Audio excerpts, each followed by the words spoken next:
जो हम चुनते हैं, क्योंकि वही हमारा भाग्य बनता है।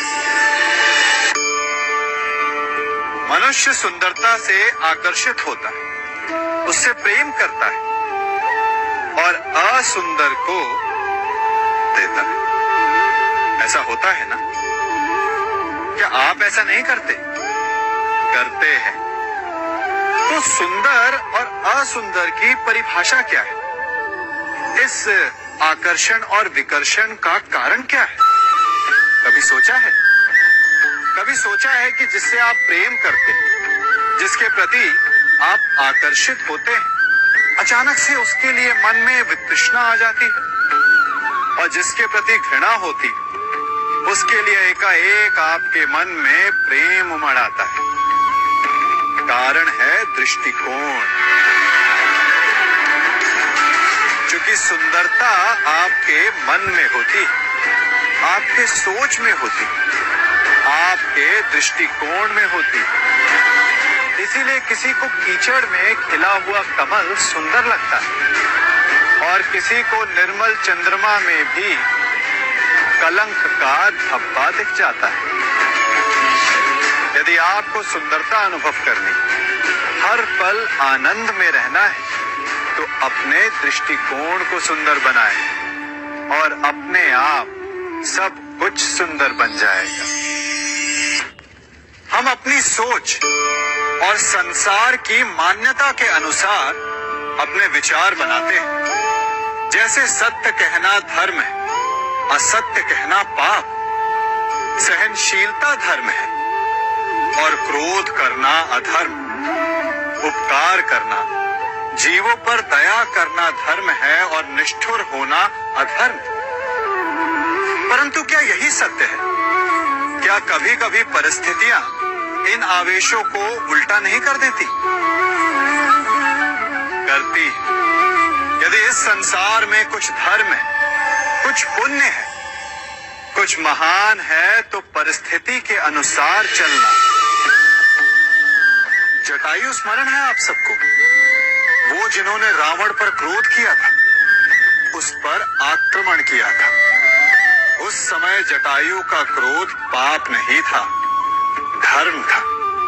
इसीलिए अंत में उन्हें भगवान राम की गोद मिली।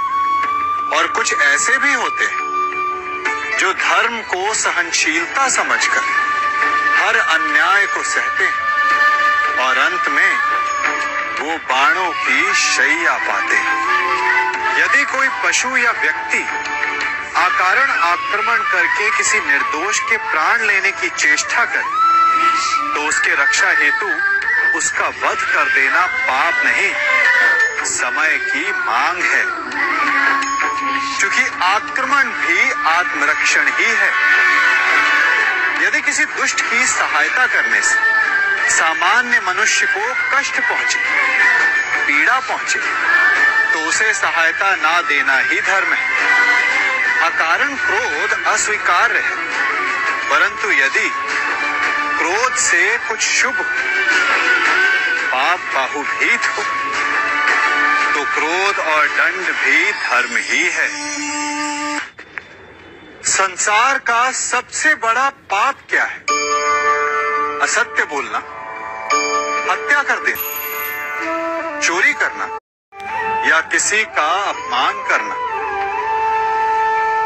संसार का सबसे बड़ा पाप है किसी निर्बल को सताना, और संसार का सबसे बड़ा दंड भी उस निर्बल के मुख से निकली हाय है। आप देख रहे हैं मैं क्या कर रहा हूं?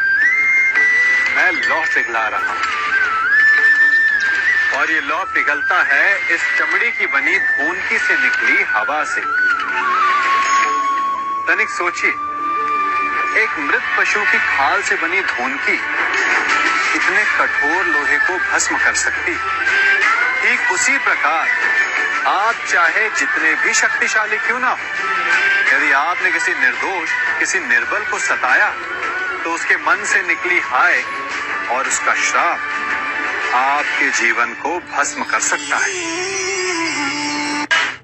स्वर्ण सज्जन पुरुष और परोपकारी मनुष्यों की गति एक समान होती है। यदि स्वर्ण टूट जाए तो उसे गर्म करो, ताप दो, पिघल कर वो फिर से जुड़ जाता है।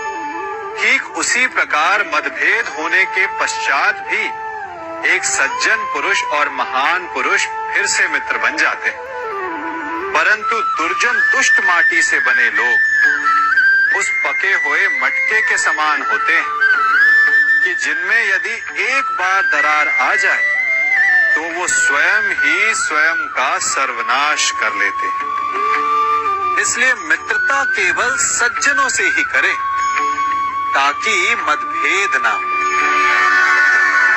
दुष्टों का समूह अपना नाश स्वयं ही कर लेता है। यदि कोयले की खान में जाओ तो चाहे जितनी भी सावधानी बरतो, अपने वस्त्रों पर कालिख लग ही जाती है। इसलिए दुष्ट मित्रों से सावधान। सज्जन शत्रु प्रत्येक परिस्थिति में श्रेष्ठ है। प्रत्येक मनुष्य सफलता पाने के लिए कार्य करता है। कुछ सफल होते हैं, कुछ नहीं होते, और जो सफल नहीं होते वो सदा अपनी असफलता का कारण या तो अपनी परिस्थितियों को बताते हैं या अपने सहयोगियों को दोषी ठहराते हैं। परंतु क्या वास्तविकता में ऐसा ही होता है?